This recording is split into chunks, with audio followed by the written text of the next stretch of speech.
합시다. 예전에는 그래도 뭐 강의할 때 뭐가 이슈입니까 그런 얘기도 많이 하고 막 드라마 얘기도 하고 그랬는데 요즘에는 뭐 텔레비 자체를 안 보니까 요즘 학생들 다 그거거든. 다 유튜브거든. 넷플릭스도 잘 안 본다더라고. 유튜브로 뭐 보냐. 뭐 남 먹는 거 쳐다보고 막 이런 거 먹방 이런 거죠. 아 나는 그거 안 보거든. 나는 그 남 먹는 거 쳐다보는 게 되게 추저워 보여. 아, 우리 와이프 엄청 보거든. 밤에 막 이런 소리가 들려. 뭐 하는데? 아 오빠 얘 라면 진짜 너무 맛있게 먹는다는 거야. 그때 제가 뭐랬냐? 집에 라면이 없나? 이때 끓여 먹어라. 남 먹는 거 지저분하게 쳐다보지 말고 너도 끓여 먹으면 되지. 살찔까봐. 이제 그 방송에 나오는 사람은 살쪄도 되고. 찌양? 그래 애들이 이제 와이프가 그런 거 먹는 걸 쳐다보니까 애들도 이제 유튜브 먹는 거 보는 거라. 한 번은 애들이 제 핸드폰으로 유튜브를 엄청 봤나 봐. 막 연관되는 거 막 뜨는데 파랗고 까맣고 뭐 이런 게 이게 뭔가 했더니 여자가 화면에 입술만 나와. 입술만 나오는데 입술이 파란색이야. 파란 루즈를 바른 거야. 파란 젤리만 먹어. 파란색 젤리만. 그 엄청 화려하대. 그 다음 영상은 까만색 루즈를 칠해가지고 까만 젤리만 또 먹어. 그런 게 나한 추천으로 막 뜨더라고. 애들이 그런 걸 클릭해서 봐가지고. 그래서 애들이 저런 걸 좋아하는구나. 먹방 이래 와이프가 보는데 예쁘게 생겼는데 엄청 잘 먹는 애가 있대. 복희? 엄청 예쁘게 생겼는데 엄청나게 먹대. 먹는 걸 보니까 무섭대. 먹는 거 보니까 무섭더라고. 저거 먹어가지고 배가 안 터지는가, 짜고가 안 나는가 싶던데. 그래서 우리는 자연스럽게 1-4페이지. 아주 자연스럽죠. 그래요? 이 강사학교님. 자연스럽게 1-4페이지. 종칙돼 있죠. 목적과 용어의 정의 봅시다. 느낌이 딱 오죠? 어떤 느낌이 오는데 따분할 것 같다더라. 그죠? 근데 우리가 공부하는 파트에 새로 시작하는 파트는 다 무조건 용어 정의를 해요. 어떤 과목이든. 그 용어가 이 파트에서 어떤 의미로 사용되는지 그걸 알아야 돼요. 중요해요. 수업 목적으로. 해보자. 목적 돼 있죠? 목적. 좋은 목적이 있을 거예요. 안 그래요? 좋은 목적 없이 이런 걸 만들었겠어요? 그죠? 이런 거 볼 필요 없어요. 자, 밑에 용어의 정의. 자, 재화 돼 있죠? 재화. 용역이 돼 있죠? 그죠? 이걸 보기 위해서는 이 페이지를 잠깐 갖다 놔야 돼요. 손가락 잠깐만 끼고 1-24페이지.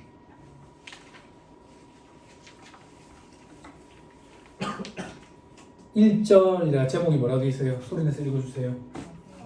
과세거래. 칠봐 보세요. 이걸 우선 부가세법상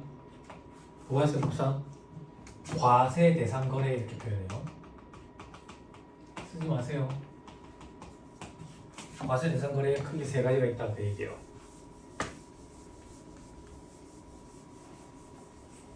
지금 이래요. 물칠판이라고 얘기하거든요. 이 칠판을 쓰면 제가 하루 정도 더 살 수 있대요. 몸에 조금 해로워서 뭐 조금 덜해서 하루 정도는 더 살 수 있어요. 과세 대상 거래의 재화의 공급, 그리고 용량의 공급, 그리고 재화의 수입. 이 세 가지를 우리는 부가세법상 과세 대상 거래라고 해요. 그럼 이 세 가지 거래에 대해서 부가세를 과세하겠다 그 얘기죠. 그죠? 잘 봐보세요. 재화의 공급, 용량의 공급. 그러면 재화의 수입, 그 다음 뭐가 와야지 아구가 맞겠어? 용량의 수입. 근데 없다고. 용량의 수입. 용량의 수입은 현재 과세하고 있지 않아요. 왜? 눈에 안 보이기 때문에 과세 대상을 포착하기도 힘들고 과세를 만약에 한다면 방법도 묘연하고 그런데 과세하는 것이 이론상 타당하죠. 그래서 과세하려는 움직임들이 있어요. 그래서 실질적으로 조금씩 과세를 해가고 있어요. 간단한 예를 들면 우리가 해외 직구, 구매 대행 이것도 그 용역을 우리가 수입해 오는 거거든. 또 어떤 거? 어플리케이션 구매하는 거. 이것도 용역의 수입의 개념인데 현재 우리나라 국세청에서 과세를 하고 있어요. 그래서 향후 몇 년 내에 요 밑에 용역의 수입도 들어오는 그런 시기가 오지 않을까라는 생각이에요. 이런 걸 공부하기 위해서 우리는 재화가 뭔지 용역이 뭔지를 알아야 된다 그 얘기예요. 재화에 해당하지 않으면 그걸 공급을 해도 재화의 공급이 아니니까 과세를 안 할 거거든. 그래서 필요한 거예요. 앞으로 들어오세요. 자, 용어의 정의에 재화. 재산적 가치가 있는 물건과 권리를 재화란 따더라. 됐죠? 그럼 재산적 가치는 뭔데? 경제적인 교환 가치가 있는 걸 재산 가치가 있다 이렇게 표현하더라. 쓰지 마세요. 저 뒤에 또 나올 거예요. 지금 말로만 줘주고 넘어갈 거예요. 저 뒤에 가면 또 나와요. 용역은 영무와 그 밖의 행위 이런 거. 사업자가 뭐냐? 이제 비거주자는 소득세법 시간에 공부하는 거예요. 외국법인 법인세법 시간에 공부하는 거예요. 그 밑에 간이가세자 지금 공부하고 치우는 거예요. 부가가세법에 간이가세자가 아닌 사람을 일반과세자라고 그래요. 그럼 간이가세자가 누군지만 알면 되겠죠. 그죠? 직전연도 공급대가 합계액이 1억 400에 미달하는 개인사업자를 간이가세자라고 해요. 다시 직전연도 공급대가 합계액이 1억 400에 미달하는 개인사업자. 됐죠? 암기하세요. 칠판 직전연도 1년을 얘기하는 거예요. 부가가치세법상 과세 대상 기간은 일반적으로 6개월이에요. 그런데 직전연도 1년. 공급대가 합계액은 뭔데? 공급가액과 공급대가란 말이 있어요.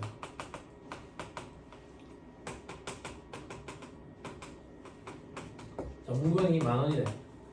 부가세 10% 붙겠죠? 1,000원. 그때 11,000원. 이걸 공급대가액. 즉 공급가액은 부가가치세가 붙기 전의 금액을 얘기하는 거고, 공급대가는 부가가치세를 포함한 금액을 얘기한다. 됐죠? 자, 이런 건 뭐 세법이라고 얘기하기보다는 상식이라고 표현할 수 있겠죠. 그죠? 상식. 매일 먹는 밥 말이야. 상식 이런 거 있죠. 그죠? 공급가액과 공급대가는 저렇게 표현한다. 다시 직전연도 공급대가 합계액이 1억 400에 미달하는 개인사업자를 간이가세자란다. 간이가세자. 됐나요? 7번.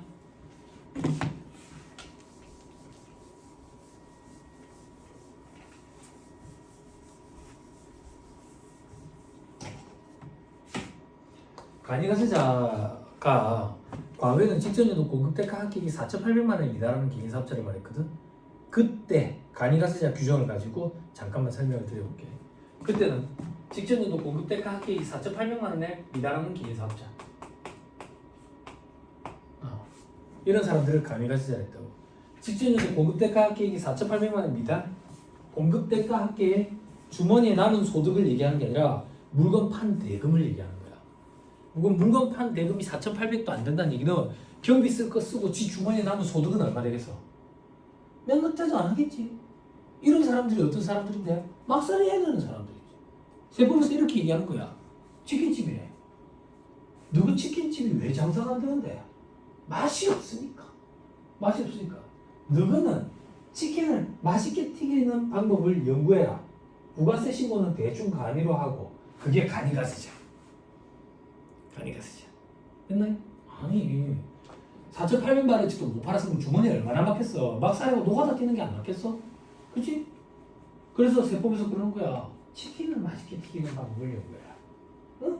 부가세 신고는 대충 간이로. 그게 간이가세자. 응? 너희 집 치킨이 왜 안 팔린대?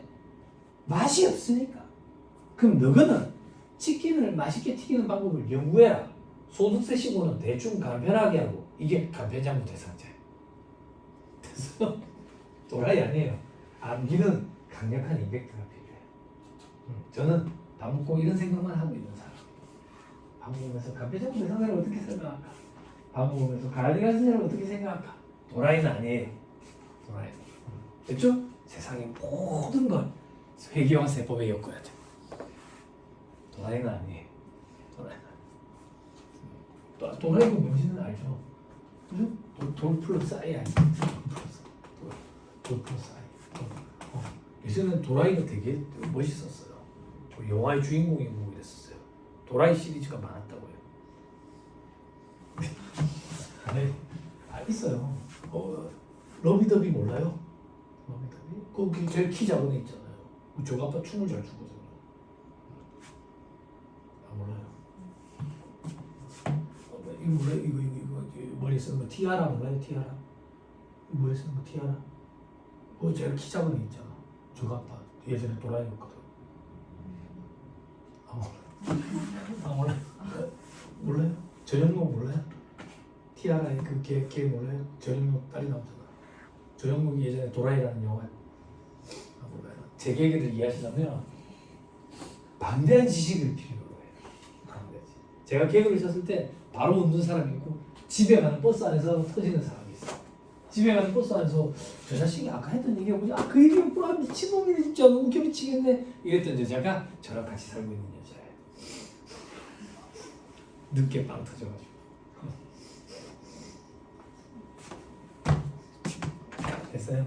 어느 순간 세상에 방대한 지식을 보유하게 되면 어느 순간 웃겨지게 될 거예요. 그죠? 지식이 없으면 웃지도 못해. 됐죠?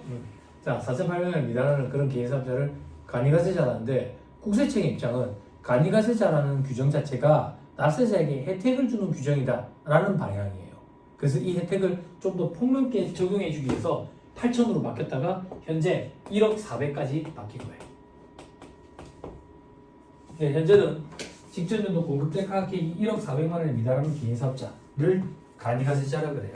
이 간이가세자를 제외한 나머지는 다 일반가세자라고 그러고 이 책은 일반가세자일 때 위주로 서술이 되어 있고 책의 제일 마지막 파트에 간이가세자에 대해서 별도로 설명을 해요.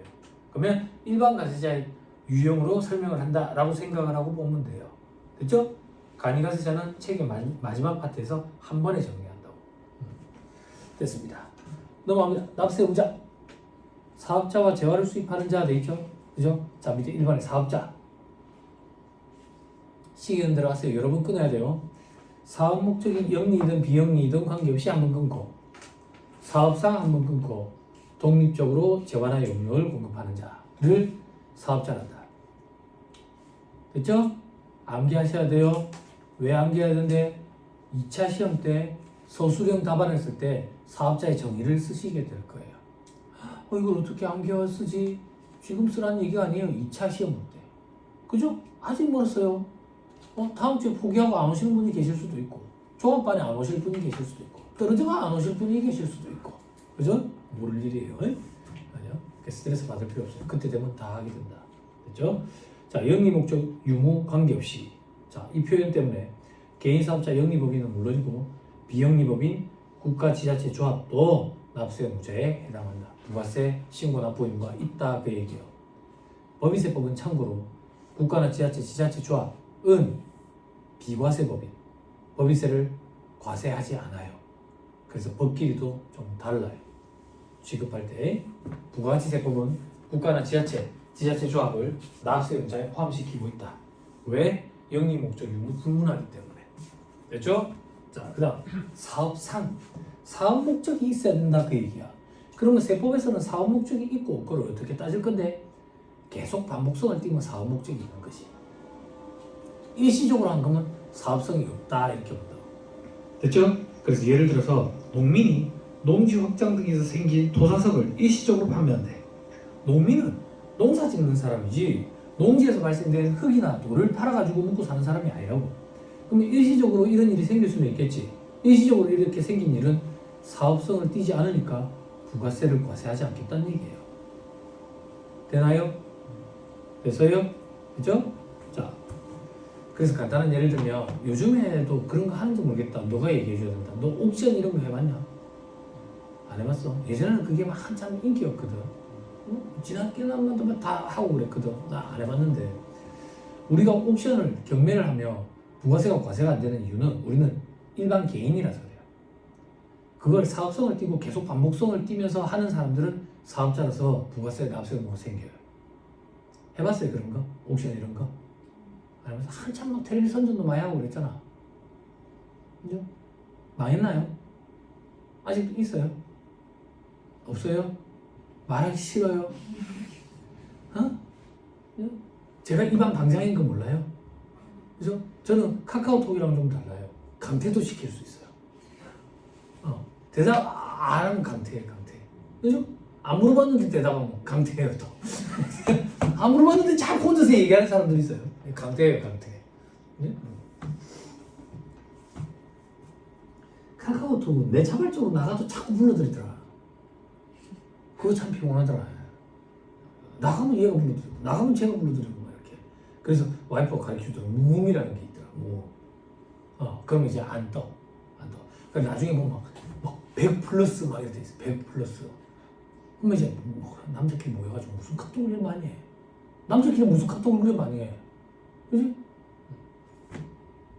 우리는 카톡 안 하잖아. 그지? 우리 친구 아니잖아. 저 거래처 사장이랑 카톡 하는 거 별로 안 좋아하거든. 친구 아니니까. 그렇지만 요즘에는 자료를 카톡으로 다 받아요. 그래서 어쩔 수 없이 친구를 맺어요. 그죠? 뭐 어쩌겠어. 친구하고 다 친한 건 아니거든. 그죠? 그죠? 안 친한 친구가 있는 거지. 그죠? 됐습니다. 넘어갑니다. 동그라미 2번. 사업성 여부는 실질에 따라서 판단하겠다. 자, 나중에 배울 건데 국세기본법이라는 데에 실질 과세 원칙 이런 게 있어요. 실질 과세 원칙. 법적 외관 형식에는 상관없이 거래의 실질에 따라서 과세를 하겠다. 이게 실질 과세 원칙이야. 여러분들 공부하는 회계 영역에서 실질 과세 원칙, 요게 제일 적합한 거는 리스. 법적 소유권은 리스 제공자한테 있지만 실질적으로 리스 이용자가 이용하기 때문에 리스 이용자 자산으로 보는 거지. 물론 과거에. 지금은 2019년 기준으로 리스 기준서가 전면 개정이 돼가지고 리스 이용자는 무조건 다 사용권 자산으로 잡지. 과거에는 리스 이용자도 금융리스, 운용리스 구분을 했었거든. 그래서 금융리스로 구분을 하면 리스 이용자 입장에서 금융리스 자산이라는 자산으로 잡았다고. 지금은 사용권으로 잡지만 사용권, 적구권 이런 거 공부했죠. 그죠? 그런 형태지만 과거에는. 세법은 어떤 입장인데 세법은 리스 개정된 거 아직 안 받아들여주고 있다. 세법은 일반 기업 회계 기준과 국제 회계 기준을 다 아우르는 개념으로 규정을 두고 있다. 우리나라에 지금 회계 기준이 두 개가 양립돼 있잖아. 그죠? 상장 금융기관은 국제 기준 의무도예요. 나머지 비상장은 선택 가능한데 비상장이 95%야. 그죠? 그래서 일반 기업 회계 기준을 적용을 한다고. 근데 여러분들 우리나라에서 이루어지는 회계 과정은 학교에서 대학에서 이루어지는 과정이든 자격증이든 고시공부든 할 것 없이 전부 다 국제회계 기준으로 이루어져. 다만 회계관리 1급이라는 시험이 있어. 그 시험만 일반 기업 회계 기준으로 진행이 돼. 일반 기업 회계 기준이 더 까다로워요. 공부하는 사람이 저는 두 가지를 다 강의하거든. 규정이 엄청 세분화돼가지고 디테일하게 돼 있어요. 그럼 이제 공부하는 사람 입장에서 그걸 다 암기해야 돼요. 근데 일할 때는 편하죠. 세부적으로 규정이 다 되어 있기 때문에. 근데 국제회계 기준은 그냥 알아서 잘하라고 돼 있어요. 그럼 어떻게 하는 게 알아서 잘하는 건데? 전문가의 자문을 구해야 돼. 나도 전문가잖아. 내한테 물어보면 국제회계 기준에 알아서 잘하라고 돼 있으니까 알아서 잘하십시오 이렇게. 일할 때 힘들어요. 근데 공부하는 수험생 입장에서는 편하죠. 공부할 게 줄어드니까. 근데 장단점이 있어요. 자, 다시 돌아와가지고 그래서 사업성 여부는 실질에 따라서 판단한다더라. 사업자 등록 여부, 공급 시 거래 징수 여부와 무관하게 사업성이 있으면 과세한다. 자, 이건 무슨 말인데요? 사업자 등록을 안 내놔놓고 장사를 했다고. 왜 사업자 등록을 안 내놔놓고 장사를 했겠어요? 도둑놈이니까. 그럼 사업자 등록을 안 내놔놓고 장사를 했으니까 부가세 납세금가 없느냐? 아니, 부가세 납세금가 있다. 그 얘기야. 그리고 거래 징수 여부, 이거 무슨 말인데? 나 사업자 안 냈거든. 그래서 나 물건 10만 원짜리 팔 때 10만 원만 받았어. 사업자였으면 부가세 신고 때문에 11만 원 받았을 건데 사업자가 아니라서 10만 원만 받았으니까 거래 징수한 부가가치세가 없으니까 납세 의무, 납부 의무도 없는 거 아니야? 이렇게 주장할 수 있다 그 얘기야. 국세청에서는 어떤 입장이냐? 세법은 어떤 입장이냐? 10만 원에 부가세가 포함됐지. 그래서 1.1로 나눠버린다고. 부가세가 포함된 110%로 봐버린다. 무슨 말인지 이해했죠? 그죠? 요게 그 얘기예요. 거래 징수 안 했더라도 부가세가 포함된 걸로 봐서 부가세를 납부하도록 한다. 됐나요? 이해돼요? 안 된 것 같은데. 돼요? 믿어도 돼요? 돼요? 오케이, 알겠습니다. 됐죠? 되냐? 한번 드러나니까 수월체. 다르다. 확실히 다르다. 그렇지? 그렇지만 자만하면 안 돼. 더 폭을 넓히고 깊이를 더 한다고. 맞지? 다른 사람에 비해서는 수월한 거야. 인문말을 들었기 때문에. 그지? 그러니까 봐봐라. 의미 없는 시간이 없지? 응? 이렇게 하다 보면 어느 순간 시험장에 들어가 있다. 응? 그 5개 중에 하나 골라놓고 오면 돼. 됐죠? 오지선다라서 힘들어요. 사지선다는 너무 수준 낮지 않아요? 5개 중에 하나 골라서 힘들어. 그렇진 않죠. 힘들어요. 제가 저는 이제 애들 가르칠 때 처음에 학교에 제2받아 갔을 때 애들한테 그 또라이 교수가 왔다고 소문이 났었거든. 어디서 또라이가 교수하러 왔다고 소문이 났었어. 처음에 수업을 갔는데 세포 개론 수업을 맡았는데 고시바닥에서 강의하는 사람이 왔다라는 게 소문이 났는지 몰라도 120명인가 수강 신청을 한 거야. 조교수님이 연락이 온 거야.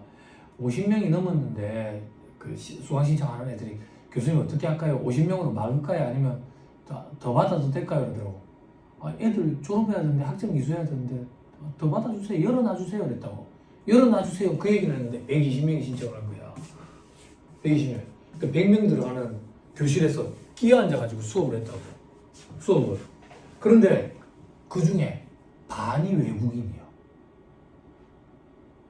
시험을 봐야 될 거 아니야. 한국말도 잘 못해. 근데 세법이야.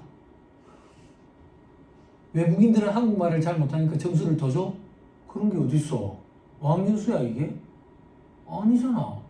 그럼 한국인 학생들이 피해를 본다고. 저는 공정한 평가를 엄청 중요시한다고. 엄청 중요시. 그래서 이걸 어떻게 하면 좋을까? 어떻게 하면 좋을까? 빈칸에 알맞은 말을 쓰시오. 골라서. 요렇게 했지. 그래서 책에서 빈칸을 만들어가지고 시험 문제 출제했다. 그럴 때 애들이 너무 좋아하더라고. 다만 보기에서 골라서 쓰는데 보기가 100개야. 보기가 100개. 그러니까 애들이 또 갑자기 싫어하더라고. 응? 그치? 보기가 100개야. 우리 시험은 보기 몇 개야? 땡큐지. 그치? 근데 니는 왜 그렇게 출제했는데? 공부를 한 애들은 보기 안 보고 바로 쓸 거거든. 공부를 안 한 애들은 보기 100개 한 번씩 다 읽어야 되니까 몇 문제 못 풀 거거든. 네? 시험 문제가 많아요. 한 문제라도 더 풀어야 된다. 100명이 앉아서 시험을 보는데 큰 힘이 없어. 지꺼 보기 봐봐. 다들 얼굴이 벌개진 상태로 나가. 쓰레기라고 욕했겠지. 그지? 아니? 학교 교수 평가에 랭킹 안에 들었다고 손가락을 해. 왜 랭킹 안에 들었겠어? 학점을 잘 줘서? 공정하게 평가해서. 요즘 애들은 공정하게 평가하는 걸 엄청 좋아해. 엄청. 보기 5개. 땡큐야. 100개 아닌 게 어디야. 그지? 혹시나 그런 일이 생기기 전에, 그러니까 혹시나 모르지만 내가 혹시나 출제 교수로 들어가는 일이 생기기 전에 빨리 학교 나가라. 아름다운 문제를 만들어낼 자신이 있어. 후대에 길이 남을. 저 쓰레기 같은 놈이 이런 문제를 만들어가지고 책마다 다 실리는 그런 문제 만들 자신이 있다고. 제의를 안 주네. 그 전에 학교하고 나가세요. 자, 밑에 얘 있죠? 얘. 이 얘는 지금 보지 마세요. X 붙이지 말고. 이 얘를 지금은 이해하기 힘들어요. 그렇죠? 객관식방 문제풀이만 그때 읽으면 자연스럽게 이해가 돼요. 그때까지 남겨두세요. 자, 그 밑에 독립적으로 재환할 용역을 공급해야 된다. 인적 또는 물적 독립성이 필요하다 그 얘기예요. 근로자를 제공하는 거. 아까 직장생활 하시는 분. 여기 직장 월급쟁이 생활하시죠? 그죠? 봐봐. 그럼 이 사람은 회사에 근로 용역이라는 용역을 제공하거든. 그거에 대한 반대급부로 회사에서는 돈을 준다고. 그럼 근로 용역을 제공하니까 용역의 공급이니까 부가세 과세 문제가 생겨야 되는 거 아니냐 이거야. 아니다 그 얘기라고. 왜 아닌데? 근로계약 종속적인 위치에 있거든. 그래서 과세 문제가 생긴다고. 독립성을 띄워야 된다고. 독립성. 됐어요? 됐죠? 자, 밑에 농어가 부업소득. 농어가 부업소득은 독립성 유무에 따라서 과세 유무가 달라진다더라. 자, 지금은 눈으로만 보고 소득세법에서 이 표현이 그대로 다시 또 등장하거든. 그때 암기하면 돼. 지금은 눈으로만 봐나 스트레스 받지 말고. 자, 농어가 부업소득의 과세 여부. 자, 이거 무슨 말이냐면 학생들이 있으니까 농어가, 농가랑 어가 부업 알잖아. 주업 말고 부업. 그 부업에서 생긴 소득이 생겼을 때 이걸 부가세를 과세할 거냐 말 거냐 그 얘기라고 지금. 이걸 소득세가 과세되는지 여부를 가지고 판단을 좀 해보겠대. 소득세가 과세되는 농어가 부업은 부가가치세도 같이 과세를 하겠대. 그래서 소득세가 어떻게 과세가 되는데 소득세법에서 공부할 거다 그 얘기야. 자, 그 밑에 소득세가 비과세되는 농어가 부업은 동그라미 1번 축산, 고공품 제조소득은 부가세를 과세 안 하겠대. 그러면 소득세도 과세 안 되고 부가세도 과세 안 되네. 그지? 독립성을 띠니까. 독립성을 안 띠니까. 됐죠? 그럼 축산 어떤 게 소득세가 부가세 되는데 이런 거 있어. 두수에 따라서 달라지는 그런 것들이 있다고. 두수가 뭔데요? 머리. 대가리 얘기하는 거야. 동물은 대가리, 사람은 머리. 동물은 대가리가 표준어라고. 그 두수. 소를 몇 마리 정도만 키우면 부업 규모로 봐주겠다. 그렇게 따진다고. 그게 두수 기준이야. 그런 거에 따라 가지고 부업 규모면 부가세도 과세하지 않고 소득세도 과세하지 않겠다. 고공품 제조는 뭔데? 높은 데서 뭘 만드는 게 아니라 낮은 칠기, 죽제품 이런 거 있지. 그지? 제가 좋아하는 거. 라탄 이런 거. 그런 것들 보고.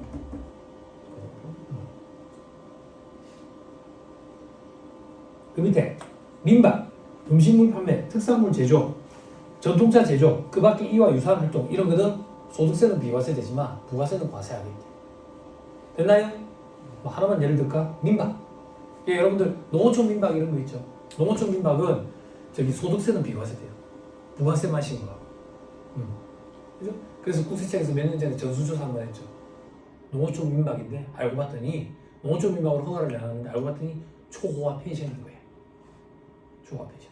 농어촌 민박 허가 받으려면 거기에 거주를 몇 년 이상 해야 돼. 그 위장 대립을 해가지고 그 허가를 받아가지고 호화 펜션을 하는 거야. 호화 펜션의 기준은 뭔데요? 수영장. 그래서 국세청에서 전수조사 한번 했었지 그때. 그래서 뭐 무더기로 걸렸지. 그거 왜 그렇게 신고하는데? 우리 그런 거 있잖아. 불나면 화재, 대피시설 이런 거 있지. 그리고 정화조. 똥통 그거 땅에 심는데 돈이 많이 들어. 똥통은 얼마 안 하는데 땅을 엄청 넓게 크게 파내야 되거든. 장비랑 인건비가 비싸다고. 그런 거 규모가 달라. 화재 대피시설 이런 것도 갖추는 규모가 다르다고. 조건 자체가. 펜션이랑 농어촌 민박이랑. 그래서 일부러 허가받기 좋은 농어촌 민박을 해놔놓고 펜션을 하는 거야. 그럼 농어촌 민박은 실질적으로 누가 해야 된대? 진짜 농어민들이 부업으로 민박을 하는 거야. 조그맣게. 그게 농어촌 민박이에요. 할아버지 할머니 막 이런 사람들이 하는 거 있잖아. 자, 다음 페이지. 사업자의 구분주도 있죠. 그죠? 자, 사업자와 일단 비사업자로 구분한다. 됐죠? 그렇죠? 사업자의 구분인데 비사업자를 왜 써놨지? 비사업자도 부가세가 과세가 되거든. 부가세가. 비사업자가 왜 부가세가 과세가 되지? 아까 우리 소비지구 과세원칙 공부했던 거 기억나요? 한국, 미국. 소비하는 나라인 미국에서 과세한다 했지. 생산하는 나라인 한국에서 과세 안 하고. 한국에서 과세 안 한 물건이 우리나라로 왔네. 수입했지. 그지? 그럼 우리가 과세를 해야지. 그지? 소비하니까. 그러면 우리가 사업자이다, 비사업자이다 상관없이 무조건 과세가 이루어진다고. 그죠? 사업자인지 여부 불문한다고. 됐어요? 손가락 펴고 앞 페이지 돌아가보세요. 1-5페이지 제일 위에 박스 2번 납세 의무자의 두 번째 박스 재화를 수입하는 자 찾았어요? 빨리빨리 찾으세요. 동그라미 1번 과세 대상 수입자가 사업자인지 여부 불문한다. 왜? 소비지구 과세 원칙에 입각해 있기 때문이다. 누가 과세하는데? 세관장이. 그죠? 세관장이 뭔데? 세관의 장. 그죠? 이제 좀 익숙하죠? 세관. 그죠? 영화에 나왔죠? 내가 임마 너그 수장이라 임마 어제도 임마 여기 목욕탕 여기 이거 세관 그 세관의 세관장 그죠? 있잖아. 영화 안 봤어요? 안 봤어요. 몰라. 자, 다시 돌아오세요. 그 다음 사업자는 과세사업자와 면세사업자로 구분이 된다. 면세사업자가 아니면 과세사업자다. 면세사업자는 멸세물품을 취급하는 자. 면세물품을 취급하는 자는 어떤 사람인데 무배추 양파 감자를 사와가지고 음식점 하는 사람, 무배추 양파 감자를 공급하는 사람, 파는 사람. 그 사람이 면세사업자. 그럼 나는 무배추 양파 감자를 파는 면세사업자로부터 무배추 양파 감자를 사와서 음식이라는 용역으로 제공하는 사람이면 나는 과세사업자야. 면세물품을 공급하는 사람이 면세사업자라고. 그렇죠? 면세사업자는 부가가치세법상 납세용자에 해당하지 않는다. 부가가치세법상 납세용자에 해당하지 않는다는 얘기는 부가가치세법상 제반 의무, 여러 가지 의무를 부담할 의무가 없다. 그 여러 가지 의무가 어떤 의무가 있는데 사업자 등록 의무, 사업자 등록도 안 해도 된다. 세금계산서 발급 의무, 세금계산서 발급 안 해도 된다. 부가세 시고 납부 의무, 부가세 시고 납부도 안 해도 된다. 그래서 엑스표. 됐나요? 됐죠? 여러분들 엑스표 치라는 얘기가 아니라 됐죠? 됐죠? 자, 그 다음 과세사업자는 밑에 별 표시에 과세사업과 면세사업을 겸용하는 사업자도 포함한다. 됐나요? 됐죠? 자, 이 사람은 어떤 사람인데 식육식당이라고 생각하면 돼. 식육식당 나왔어요. 식육식당? 식육식당 알아요? 식육식당? 계산 2번 하잖아. 여기서 고기 판때기로 주문해와 결제 한번 하고 저기 가가지고 초장집 상차림비 받잖아. 그렇잖아. 요즘에 얼마씩 해? 서울에 가서 한번 놀란 적이 있는데 5,000원 받아가지고 부산에 3,000원 할 때. 이제 부산도 한 4,000원 하는 것 같은데. 네? 서울에서 신부가 하는데 초장집 있잖아요. 여러분 초장집 그랬는데 서울 사람은 모르는 거야. 초장집이라 안 그래요. 그러니까 초장집이라 안 한대. 그럼 뭐라 그래요? 그러니까 상차림비요. 이러더라고. 미안합니다. 좋은 표현이 있었네. 부산에 가서 상차림비라고 꼭 얘기를 해줄게요. 그랬더 상차림비. 초장집이라 얘기하지 말고. 왜? 전국적으로 강의를 땡기니까 내가 배운 거 얻어오는 게 되게 많아. 그죠? 그래서 표준말도 되게 자연스럽게 구사를 하잖아. 그죠? 그죠? 부산 사람인지 몰랐죠? 그죠? 이런 게 싫은 거 수업 안 들으면 돼요. 그죠? 그죠? 방장이라니까요. 여기가 시유시다라고. 자, 여기가 고기예요. 고기를 한 판 사가지고 결제를 해요. 결제를 하면 부가세가 안 붙어요.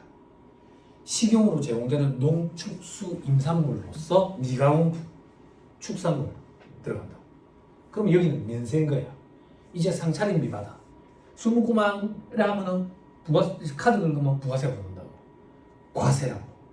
과세와 면세를 겸하는 겸용사업자 이렇게 표현해요. 겸용사업자. 이 겸용사업자는 과세사업자에 해당이 돼요. 그래서 우리가 사업자 등록증을 내면 과세사업자, 면세사업자 이렇게 일반 과세자, 면세사업자 이렇게 돼 있지 겸용사업자 이렇게 표기는 안 돼 있어요. 됐나요? 됐죠? 괜찮아. 궁금해하지 마. 괜찮아. 부가가치세법을 공부할 때 3번의 고비가 있어요. 3번의 고비.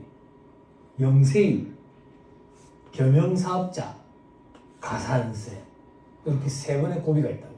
영세율, 겸용사업자, 가산세 이때 할 거니까 걱정 안 해도 돼. 지금은 요 정도만 듣고 올리면 된다. 그렇죠? 그죠? 그럼 이때 우리가 눈물을 흘리나요? 요 정도 가지고 눈물을 안 흘리죠. 그죠? 법인세법은 저 한 4층? 4층 이렇게. 그죠? 우리가 이때까지 했던 공부 회계 재무회계랑 원가관리회계랑 비교해주세요. 지하. 재무회계, 원가관리회계. 그죠? 종합반에서 공부하는 거는 한 요 정도 되겠지. 재무회계는 상권, 하권. 원가관리회계는 다 여기 잔잔. 그지? 그렇죠? 그러다가 조금 힘든 거 관련 원가 분석, 대체가격 결정, 그리고 표준원가 계산. 잔잔바리 중에 그나마 좀 기억 못해도 돼요. 뭐 내일이 탁 바뀔 거예요. 그 파트가 되면. 그죠? 아, 여기가 힘든 거구나. 사람 머리가 다 거기서 거기거든. 여기 특정을 한 머리도 없고 빠지는 머리도 없거든. 그죠? 우리나라 사람들이 IQ가 전 세계에서 5위 안에 드는 것 같은데. 평균 IQ가. 평균 IQ가. 그죠? 근데 평균 IQ가 100이 안 되는 나라도 있더라. 제가 강의할 때마다 항상 하는 얘기인데, 이 과정은 IQ 100 이상이면 누구든 정상적으로 딱 따라갈 수 있는 과정이거든. 여기 IQ 100 밑에 없어요. 그죠? IQ 높은 사람도 있을 거거든. 멘사. 난 멘톨밖에 몰라가지고. 멘사 어쩌고 그런 것도 필요 없어요. 그러니까 힘들어할 필요도 없고, 여러 번 보면 다 잘할 수 있어요. 걱정 안 해도 돼. 머리 그렇게 좋지 않습니다. 근데 합격했거든. 응? 야, 머리가 안 좋은데. 집에 저기 텔레비전 리모컨이 2개라고. 텔레비전 리모컨이 왜 2개겠어? 한 개는 냉장고 안에 있거든. 응? 아, 텔레비전 리모컨 어디 간 거야? 아, 진짜 찾을 때마다 없네. 냉장고 한번 열어보세요. 있을 거예요. 근데 합격했잖아, 봐봐. 응? 걱정 안 해도 돼.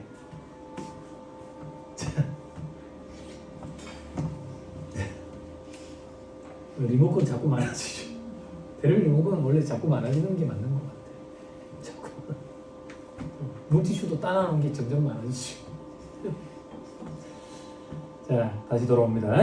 그래서 이 겸용사업자도 과세사업자에 해당합니다. 자, 그리고 과세사업자에는 일반과세자와 간이과세자로 나옵니다. 간이과세자 아니면 다 일반과세자다. 간이과세자 아까 있을 직수년도 공급대가 합계액 1억 400이 달하는 게 이 사업자. 됐죠? 됐다. 다 했다. 됐죠? 밑에 별표시 2번. 10% 세율 적용 사업자는 물론이고 영세율 적용 사업자도 과세사업자다. 됐나요? 됐죠? 자, 이제 잘 보세요. 조금 있으면 우리가 밥 먹으러 가겠죠? 그죠? 밥 먹기 전에는 멘붕이 완성이 돼야 된다. 아니, 밥 먹기 전에 멘붕이 완성이 돼야 된다. 그래서 밑에 있는 3번 신탁 관련 납세금 등을 할 거야. 자, 저를 보세요. 과거에는 이 파트가 우리 시험에서 그다지 중요하지 않았어. 그래서 제 기억에 책에 실려있지도 않았다고. 책에 실려있지도 않았는데 정확히 기억이 안 나는데 한 5, 6년 됐나? 5, 6년 전에 대부분의 판례가 나왔는데 여태까지 우리가 해오던 걸 정반대로 뒤집는 판례가 등장을 했어. 판례가 등장을 해가지고 이 바닥이 난리가 났다고. 어떻게 해야 돼요? 그래가지고 국세청에 고용만족센터에 전화가 불이 나고 그랬어. 그래서 국세청에서 예규를 내면서 이렇게 해라. 곧 세법 개정을 앞두고 있다. 뭐 이래가지고 한번 혼란이 있었던 적이 있어. 그 이슈가 됐다고. 이슈가 되면서 책에 실리기 시작했고 우리 책에 시험에도 등장하기 시작하는데 이게 아주 어려워. 아주 어려워. 근데 이 어려운 게 왜 앞에 구성이 돼 있는데 법 조문에도 앞에 배치가 돼 있어. 그럼 이거 강의는 언제 할 건데 이걸 순서대로 강의도 해봤고 제일 마지막까지 남겨놨다가 강의를 해봤거든. 부가가치세법 끝날 무렵에 어느 정도 이제 부가가치세법에 대해서 다 공부하고 나서 내공이 쌓이고 나서 차이가 없더라고.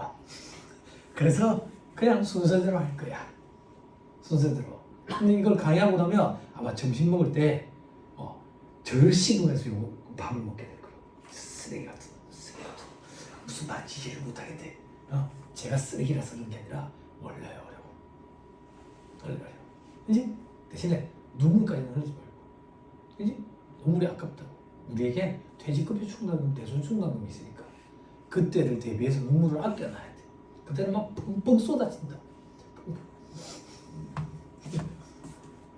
이거 할 거예요. 지금. 사전 밑작업이 좀 필요해요.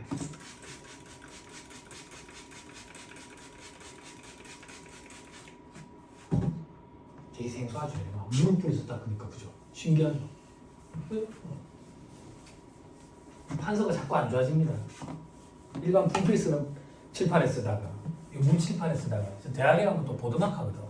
보드마크 쓰다가 보니까 전체적으로 판서가 안 좋아지. 예전에는요. 예전엔 더 안 좋았죠.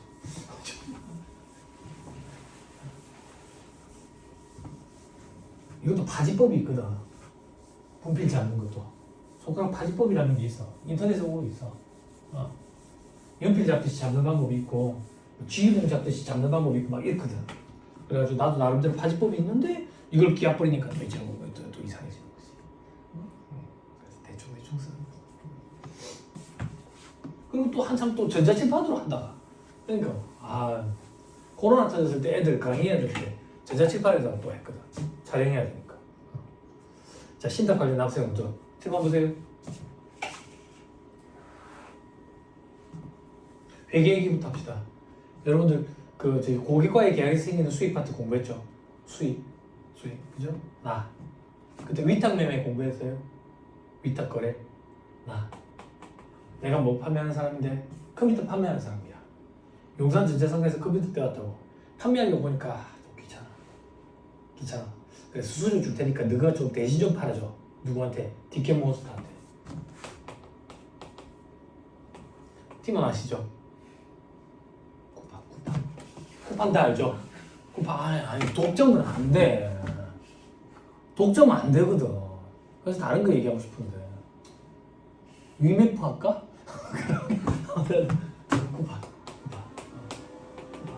쿠팡 감사하죠. 그죠? 너무 감사하다고. 로켓 프레시. 로켓. 저 같은 성격. 로켓 없을 때 어떻게 살았는지 모르겠어. 성격이 이렇게 바로 받아야 돼. 네? 자, 내가 컴퓨터를 맡겼어요. 물건 팔아달라고. 컴퓨터. 그러면 이제 이 컴퓨터는 쿠팡에 될 거죠? 어떻게 쿠팡에 될 거예요? 소유권을 주자면 내가 칼 들고 찾아가지. 내 거지. 근데 내 창고에 있어요? 없어요? 없죠? 근데 내 거예요? 아니에요? 내 거죠? 이걸 우리는 적소품이다 이렇게 표현하죠. 기억나요? 그죠? 그래, 해마다 수험생들은 똑같아. 뭘 얘기하든 처음 듣는 듯한 표정을 써. 해마다 똑같아. 그거는. 응? 그러면 나는 제품 판매로 인한 수익, 매출을 언제 인식하는데? 쿠팡이 판매한 시점에 내가 제품 판매로 인한 수익, 매출을 인식한다고. 쿠팡은 판매 수수료를 수익으로 인식하고. 그죠? 됐어요? 소련말로 바꿀게요. 그때 나를 위탁자. 그때 쿠팡은 수탁자. 이런 거래를 위탁거래, 위탁매매. 됐어요? 소련말로 바꿔요. 위탁거래에서 위탁자는 수탁자가 판매한 시점에 위탁자가 제품 판매를 한 수익을 인식한다고. 됐어요? 됐죠? 부가가치세법으로 가볼게요.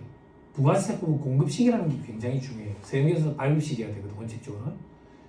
부가가치세법상 위탁거래의 공급시기는 수탁자가 판매한 시점이야. 이게 공급시기라고.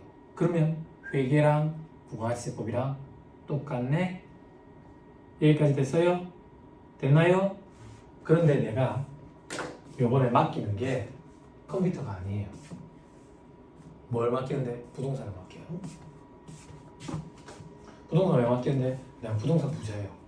부동산 부자인데 시간이 없어요. 이걸 좀 굴릴 시간이 없어서 얘들한테 부동산을 좀 굴려달라고 맡겼어요. 됐어요? 그럼 얘들은 부동산을 굴려가지고 거기서 생기는 수익금을 나한테 분배해 줄 거예요. 됐어요? 됐죠? 그때 나를 신탁자라고 해요. 신탁자. 그때 얘들을 수탁자 혹은 신탁회사라고 불러요. 됐어요? 그리고 이런 거래를 우리는 신탁거래 이렇게 불러요.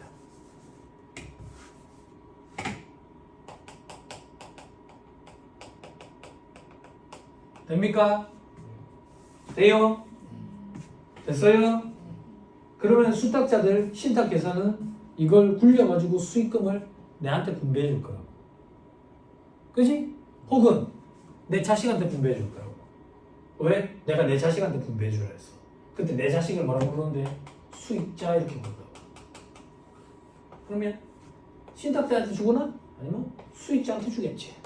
물론 적어도 수수료를 묻겠지만. 됐어요? 이제 시작인 거야. 응. 그래도 위탁거래를 기억하시네. 시간에 양심적이네.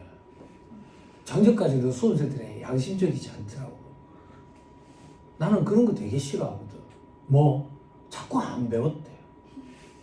나는 이런 답변을 좋아해. 배웠는데 저는 기억이 안 납니다. 이게 정직한 거 아니야? 정태하 여기서가 얼마나 속상하게서 안 배웠다 그러면 정태하 여기서는 다 가르쳐 줬을 건데 안 그래? 다음번에 만나면 내가 물어봐야지. 정태하 여기서 다 안 배웠다던데 막 이렇게. 여러분들은 배웠다고 얘기했죠? 기억은 안 나지만 그죠? 왜? 놀리는 거예요? 복습하시라고 얘기해요. 그죠? 시험장에 가가지고 수험생들 안타깝지만 시험장에 가서 문제협에다가 쓰는 거야.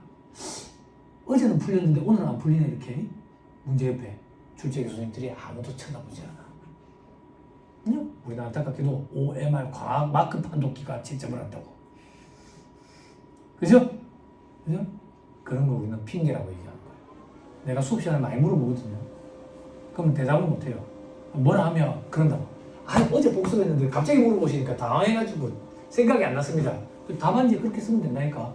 갑자기 시험 문제 나오니까 당황해서 안 풀리네요 이렇게. 예? 그런 거 우리는 핑계라고 얘기하는 거예요. 수험생들이 저한테 그런 거 질문해요. 복습을 도대체 어느 정도까지 해야 됩니까? 라고 물어보더라고요. 복습을. 내가 불시에 물어봤을 때 대답하면 복습이 된 거고 대답을 못하면 복습이 안 된 거예요. 그럼 수험생들은 어제 했는데요 집에서? 그래 어제 했는데 복습이 안 돼 있네. 어제 집에서 봤는데요? 근데 복습이 안 돼 있네. 그죠? 안 그래요? 그걸 어디다가 핑계를 댈 거야? 그죠? 공부 그렇게 해야 된다 그 얘기예요. 됐죠? 자, 1-6페이지 신탁의 정의. 그래, 신탁이란 신탁을 설정하는 자, 위탁자, 신탁자와 신탁을 인수하는 자, 수탁자 혹은 신탁회사 간의 신인관계, 서로 믿고 이런 걸 맡겨가지고 이런 걸 재산을 설정을 하고 처분을 해가지고 수익자한테 이익을 주기 위해서 이런 법률관계에 맺는 걸 신탁계약이라 하더라. 시험에 나오지 않는다. 다음 페이지. 신탁 관련 납세의무 요약. 요약을 딱 보니까 한눈에 딱 들어오죠? 뭐가 들어와요? 배운 게 없는데 어떻게 들어오겠어요? 그럼 밑에 있는 내용을 다 공부하고 나면 그래도 안 들어올 거예요. 어려워서. 스트레스 받지 마라 그 얘기예요. 됐죠? 나만 안 되는 게 아니라 남들도 안 된다고. 근데 수험생들이 언제 자괴감에 빠지냐면 앞에서 제가 강의하는데 쓰레기 같은 놈 진짜 강의하는데 무슨 소리 하나도 모르겠다 진짜. 근데 옆 사람을 보니까 고개를 끄덕끄덕 하고 있어. 미치겠는 거야. 나만 안 되는 거 같고 옆 사람 졸고 있는 거야. 옆 사람 졸고 있는 거야. 왜 걱정 안 해도 돼. 사람 머리 다 거기서 거기라고. 내가 힘들면 다른 사람도 힘들어. 그걸 버텨내야 돼. 버텨내야 돼. 집에 가가지고 어떻게든 이해하려고 욕심이라니까. 시간이 필요하다니까. 어차피 우리 15회독 할 거니까 15회독 할 때는 이해 안 되겠어? 이 책 15번째 볼 때는 이해 안 될까? 그러면 수험생들이 질문한다고. 그래도 이해가 안 되면 어떻게 합니까? 안 한다고. 15회독을 했는데도 이해가 안 돼. 희한한 일이 벌어진다. 어떤 일? 이해는 안 되는데 문제는 풀린다. 암기가 돼 있다고. 이해가 힘들 땐 암기가 선행되면 도움이 된다고. 15회독하면 아무리 어려워서 이해가 안 된다 하더라도 암기는 돼 있어. 그럼 문제가 풀리지? 그러면 됐어. 우리 수업 목적으로. 그래서 무조건 반복숙달. 이해가 선행되면 머릿속에 오래 지속되니까 편하지. 그지? 이해가 안 된다고 안 갖고 갈 거냐고 시험장에. 안 그래? 이제 그렇게 생각하면 돼. 됐죠? 이런 걸 사람들이 우문현답이라더라고. 우문현답. 공부를 어떻게 해야 되나요? 그냥 하는 거지 뭐. 그냥 하는 게 어떤 건데요? 오늘 아침에 날씨가 좋았죠? 근데 저녁부터 완전 폭풍우처럼 비바람이 친다거든? 그러니까 우리는 공부하는 거예요. 주변에 친구도 없고 구경 갔죠? 그죠? 그러니까 우리는 공부하는 거예요. 그죠? 여기 결혼하신 분도 계시고, 여기 미혼하신 분도 계시죠? 결혼하신 분은 집에 가면 또 이제 살림살이 이것도 정리하셔야 되죠? 그죠? 그러니까 공부하는 거야. 살림살이 정리해놔놓고. 날씨가 좋으면 날씨가 좋으니까 공부하는 거예요. 날씨가 꾸주면 날씨가 꾸주니까 공부하는 거예요. 우리는 밥 먹고 공부하는 게 직업이에요. 됐죠? 그렇게 3년 말 그러면 다른 돈벌이가 또 생긴다. 다시 돌아와서 요약 봐도 이해가 안 되시면 스트레스 받지 마라 그 얘기예요. 자 밑에 이번에 신탁 관련 납세의무자. 신탁 관련 납세의무자 우리 지금 뭐 하고 있는데 부가가치세법상 납세의무자. 즉 부가가치세를 신고와 동시에 납부해야 되는 사람. 이 누구냐 이거야. 누구냐고. 원칙 수탁자야. 이게 몇십 년 만에 바뀐 대법원 판례라고. 뒤집힌 대법원 판례. 이것 때문에 난리가 났었다고. 지금 봐. 수탁자 어디에요? 앞에 부 어디에요? 체크해 줄게요. 여기. 이게 왜 여태까지 해오던 걸 180도 완전 방향이 정반대로 바뀐 거냐? 우리 국세기본법이라는 게 있어요. 국세의 기본적인 사항을 모아놓은 거. 우리 1차 시험에 부가가치세법, 소득세법, 법인세법, 국세기본법, 국세징수법, 국제조세조정에 관한 법률, 그리고 조세범 처벌법. 이렇게 1차 시험 과목인데 요걸 우리는 기타자법, 기타세법이라고 얘기해요. 요거를 강의하지는 않아요. 왜 안 하겠어요? 돈이 안 되거든요. 그래서 일반적으로 학원에 있는 강사들 중에 돌아가면서 공짜 무료 강의를 올려요. 여기는 우리경영 아카데미에서 이걸 공짜 강의를 올려요. 언제? 2월 정도에. 그 말인즉슨 2월 정도부터 시작해도 무리 없는 거예요. 그리고 나머지 이 세 과목을 우리는 주요 3법이라고 해요. 됐어요? 2차 시험 때는 이 주요 3법 들어가고요. 그리고 2차 시험에 국기법도 들어가요. 나머지는 다 1차 시험용이에요. 그리고 나머지 2차 시험은 뭐 들어가는데? 상환수세 및 증여세법, 개별소비세법, 개소세 아까 그리고 뭐 있지? 하나, 둘, 셋, 넷, 다섯, 여섯. 2개가 빠지네. 지방세법. 그리고 조세특례제한법. 이런 거에 대해서 한다고. 그래서 이 세 가지를 우리는 주요 3법이라고 그러고 요거에 대해서 단가방 과정도 열고 돈을 제일 많이 받고 이렇게 하는 거예요. 무슨 말인지 이해했죠? 그죠? 됐어요? 그래서 국기법은 1차 때 살짝 맛보기식으로만 할 거예요. 그리고 2차 때는 국기법을 전문적으로 공부하게 될 거예요. 어떻게? 강의 시수가 달라요. 아무튼 간에 이 국세 기본적인 사항을 모아놓은 국세 기본법이라는 데에 실질 과세 원칙이 있어요.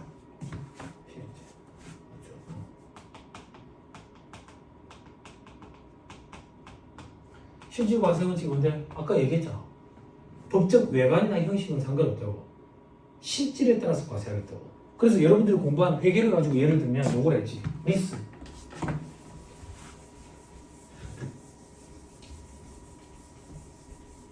리스가 뭔데? 리스 제공자 있죠? 리스 제공자가 누군데? 현대캐피탈. 제조회사가 있죠? 현대자동차. 리스 이용자가 있죠? 나. 얘들이 차를 사서 빌려주는 거라고 나한테. 그지? 그러면 차를 사서 빌려준다는 얘기는 결국 얘들은 나한테 돈을 빌려주는 거거든. 얘들 꼬리대가 없잖아. 그래서 리스는 금융보험 영역으로 들어가. 그 은행이랑 똑같이 부가세법에서는 면세사업자 취급한다고. 면세사업자. 얘들은 나한테 돈 빌려주는 거거든, 결국에는. 그래서 여러분들이 리스 부채, 그리고 앞에는 자산자금에서 이 리스 부채를 가지고 유효유지활법에 따라 상각하면서, 그죠? 전기리수료 나가지. 전기리수료 나가는 게 부채 원금 상환할까? 이자로 구성이 되잖아. 그지? 이게 연속 상환사채라고. 사채파트에 공부했죠? 그죠? 연속 상환사채 이런 거 들어봤죠? 그죠? 원금과 이자를 같이 갚아 나가는 거. 그게 리스가 그거지. 돈 빌려주는 거라고. 차를 빌려주는 거 같지만. 그죠? 그때 얘의 자산으로 잡는다는 얘기는 법적 소유권이 얘한테 있거든. 근데 얘는 경제적 실질이야. 경제적 실질에 따라서 처리하는 거야. 그러니까 이 경제적 실질에 따라 처리한다는 실질 과세 원칙은 세법뿐만 아니라 회계에서도 적용이 된다고. 또 어떤 데 실질 과세 원칙이 적용이 되는데? 바지 사장. 옛날에 한참 불법 오락실 바다 이야기 이런 거 기억나? 바지 사장. 이런 사람을, 그 신용불량자 이런 사람을 바지 사장으로 앉혀놓고 그리고 지가 뒤에서 조정하면서 지가 다 먹는 거지. 소득을. 그러면 세금은 실질 과세 원칙에 따라 가지고 그 소득이 실질적으로 귀속된 자한테 세금을 때린다고. 이런 걸 명의 신탁 이렇게 얘기해. 명의를 대여해 준 사람, 실질적으로 소득을 갖고 가는 사람, 실질적으로 소득을 갖고 가는 사람한테, 이 사람은 대표로 안 돼 있거든. 그렇지만 이 사람한테 세금을 과세해. 이런 게 실질 과세 원칙이라고. 됐어요? 7번. 이 부동산의 소유권은 신탁자 소유권이에요. 수탁자한테 맡겨놨다고, 굴려달라고. 그럼 수탁자는 이걸 굴려가지고 그 수익을 신탁자 혹은 수익자한테 줄 거라고. 그치? 그러면 실질 과세의 원칙에 따르다면 부가가치세 포상 납세공자는 이해가 돼야 되잖아. 과거에 그랬었는데 5년 전인가에 대법원 판례가 갑자기 뒤집힌 거야. 어떻게? 얘가 납세공자다. 그래서 난리가 난 거야. 얘가 납세공자라는 얘기는 얘가 부가세를 쉬고 납고 해야 된다고. 그래서 현업에서 난리가 난 거야. 116 고객만족센터에 전화가 풀이 나고 서면 질의 막 하고 난리가 났었다고. 그럼 앞으로 부가세 쉬고 어떻게 해야 되냐고. 그래서 국세청에서 일단 예규를 내놓으면서 이렇게 해라. 곧 세법이 개정이 앞두고 있다. 개정을 앞두고 있다. 그래서 다음 년도에 개정을 했는데 신탁자가 납세공자다 이렇게 한 거야. 대법원 판례랑 상반되게. 그러더니 1년 뒤에 다시 재개정을 하면서 수탁자가 납세공자다 이렇게 개정이 됐어. 이 바닥이 이것 때문에 많이 술렁거렸다고. 전국적으로 부가세 실무 강의할 때마다 수강생들이 얘기했다고. 그래서 이슈가 되고 중요하고 우리 시험에도 등장을 간혹해. 아주 간혹. 말 문제 보기 정도로. 그러면 스트레스가 확 줄어들지. 아주 간혹. 왜 줄어드는데? 요즘 애들 가성비 이런 거 얘기하잖아. 가성비 이런 거. 그지? 그렇지만 지금은 공부를 해야 된다고. 왜? 처음에 공부할 때는 폭을 점점 넓혀가야 돼. 폭을 점점. 지금이 그 시기야. 그럼 시험장에 갈 때는 사람인지 알기를 못 갖고 가요. 다. 머리에 한계가 있어서. 아닙니다. 세무사님 다 갖고 가고 싶습니다. 그럼 이 사람 머리가 이만해야 돼. 대갈장군이어야 된다. 대갈장군. 대갈장군 되는 게 더 싫어. 나 세무사 되는 것보다 저기 차라리 세무사 안 되고 대갈장군 안 될래. 그지? 안 그래요? 불량감자 있잖아. 너무 비하하니까. 옛날에 불량감자라고 그랬었어.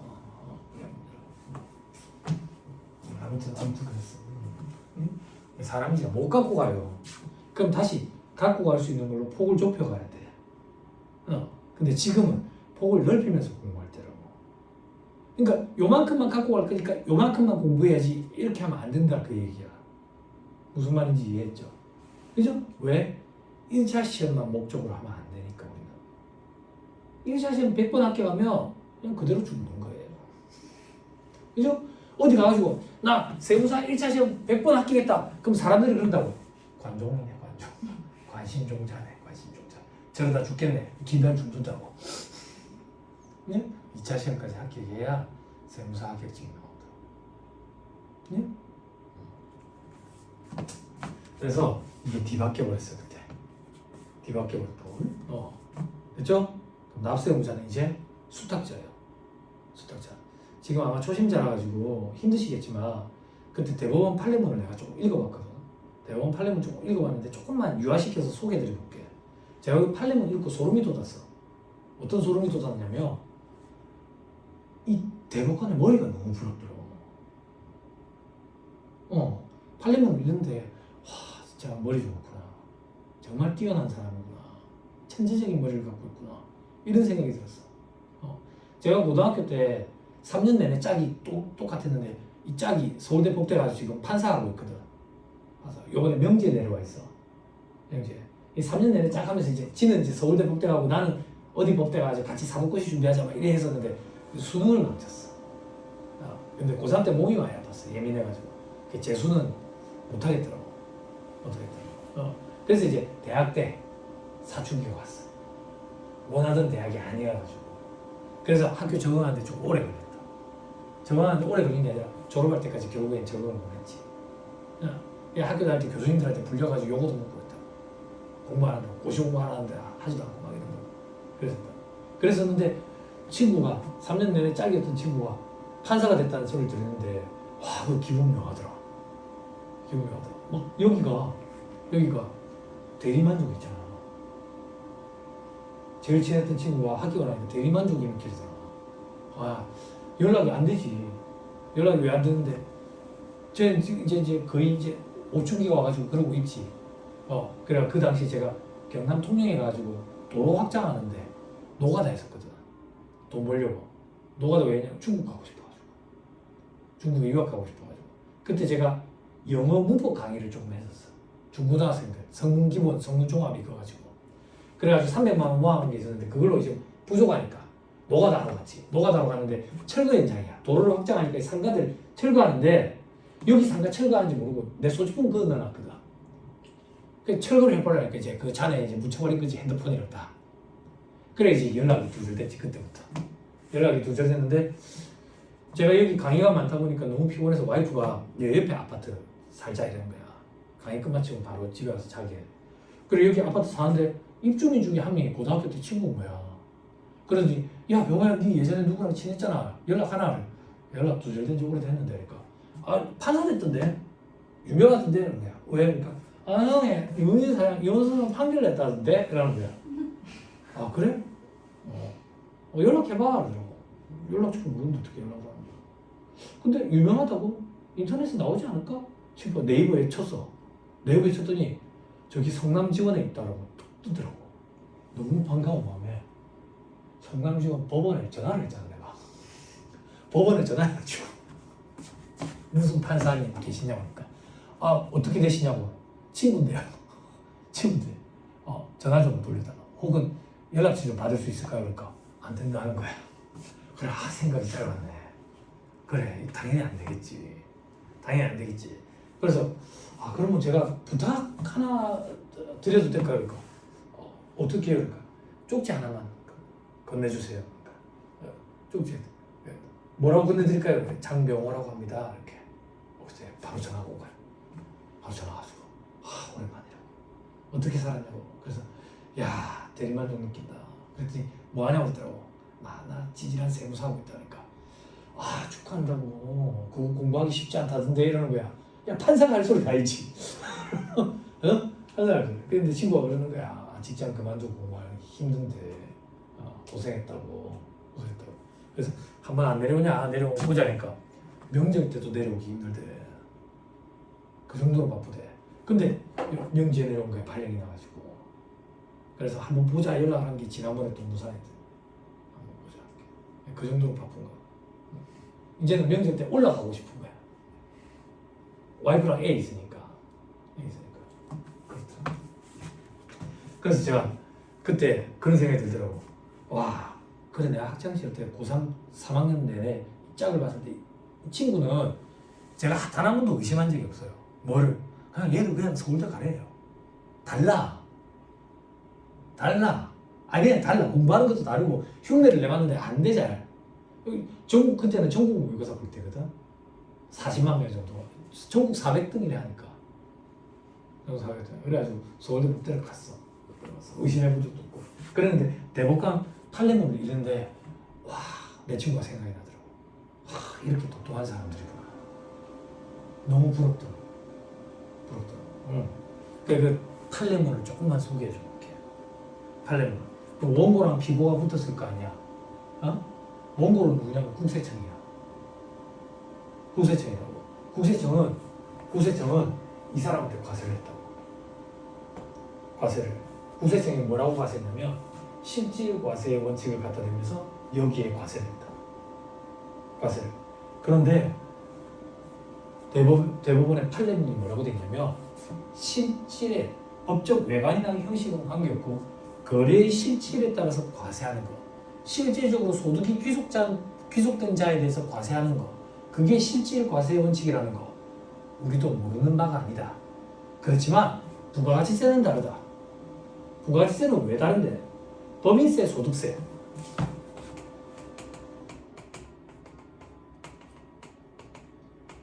법인세는 법인 소득세의 약자. 소득세는 개인 소득세의 약자. 법인세는 법인이 벌어들인 소득에 대해서. 개인 소득세는 개인이 벌어들인 소득. 번 거에서 지출할 거 지출하고 남은 소득. 이익이라고 생각하면 돼. 그거에 대해서 과세하는 조세다. 그렇지만 부가가치세는 일반 소비세다. 즉 소비하는 행위에 대해서 과세하는 조세지 귀속되는 소득에 대해서 과세하는 조세가 아니기 때문에 실질 과세의 원칙을 들먹이면 안 된다. 소비하는 행위에 대해서 과세해야 되는 조세이기 때문에 수탁자가 납세 의무자다. 그 판례문을 보면 소름이 내 친구가 이렇게 똑똑한 아이였구나. 너무 부럽다.